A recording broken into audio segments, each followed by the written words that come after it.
Interest rates. Now remember, the market is focused on whether or not the central bank is likely to move interest rates and in which direction. Now, if together the economic data suggests growth, then it is more likely that the central bank will raise interest rates to control the inflation caused by the growth, as rising inflation will negatively affect growth. Now, economic growth can cause increased inflation, and this is simply because more production, more persons employed, more persons working will eventually lead to an increase in demand in the market, because more persons having money, more persons willing to spend. This increase in demand for goods and services may lead to increase in prices. Okay, if producers, manufacturers and producers cannot supply the goods and services to meet the demand, they will in turn increase the price of those goods and services. Okay, and this will cause inflation, which will negatively affect economic growth. Okay, rapid inflation will negatively affect economic growth.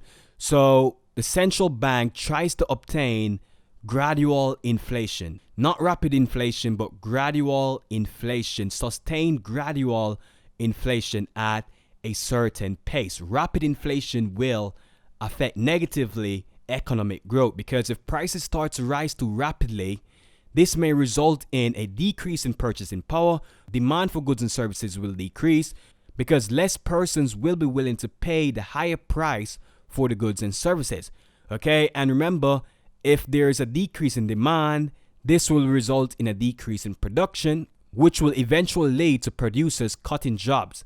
Okay, and less jobs will eventually lead to decreased spending, which will eventually lead to the central bank having to decrease interest rates to try to stimulate the economy to boost back spending.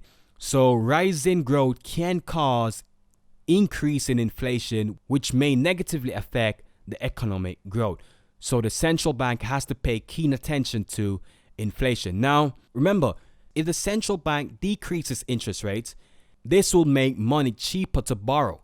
Okay, and if money is cheaper to borrow, more persons will be willing to borrow money, and hence more investing in the economy. More persons borrowing money because money is cheaper. More investing in the economy results in more spending. More spending means greater money supply in the economy. Now, if the central bank increases interest rates, this means money is more expensive. Less persons are likely to borrow money from the banks. Hence, less investments in the economy and less spending, because the money supply has now decreased because less persons are willing to borrow money from the bank.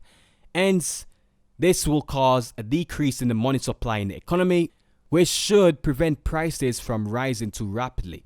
Okay, if the money supply decreases, less persons have money, which means less demand for goods and services, which should slow down or prevent prices from rising further. So the central bank has to increase interest rate to prevent rapid rise in inflation, and the central bank has to decrease interest rate to try to stimulate demand in the economy.